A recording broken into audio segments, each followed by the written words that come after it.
ሻለቃ ወደ ቦሌ አካባቢ ልዩ ስሙ የርና ሞል ተብሎ የሚጠራው ቦታ ላይ የግድያ ወንጀል ተፈጽሟል። በአስቸኳይ እንድትመጣ።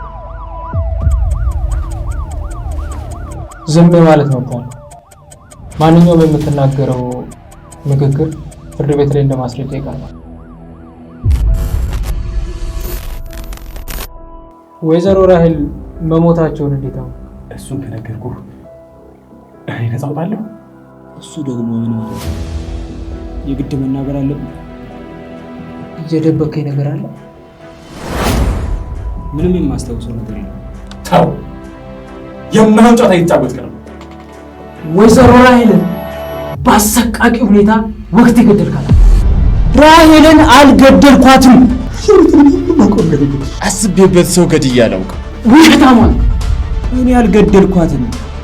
እውነቱን ለመናገር ምንም አይነት ስሜት አልተሰማኝም። እኔ ለሰው ልጅ ጥላቻ የለኝም። ስለዚህ እውነታውን ብትናገር የትኛውም ጤነኛ ሰው እሷን ይወዳታል ብዬ አላስብም። እሺ ምንድን ነው የምትፈልገው? ስለ ቤተሰብ አስብ፣ ስለ ወደፊት አስብ። አሰብኩ። ጋሽ ፈራው ይመስለኝ።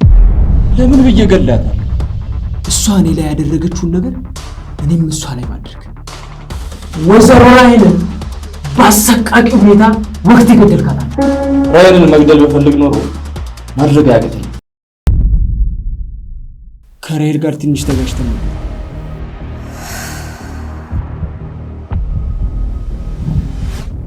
ሰልስዬ ነበር መግደል የምፈልገው። ዝም ብለህ የተሰጠህን ገንዘብ ይዘህ ወደ ሌላ ኬዝ ብትገባ ይሻላል። ትሩጥ አለች። እኔ አሚር እንዳንተ ልክስክስ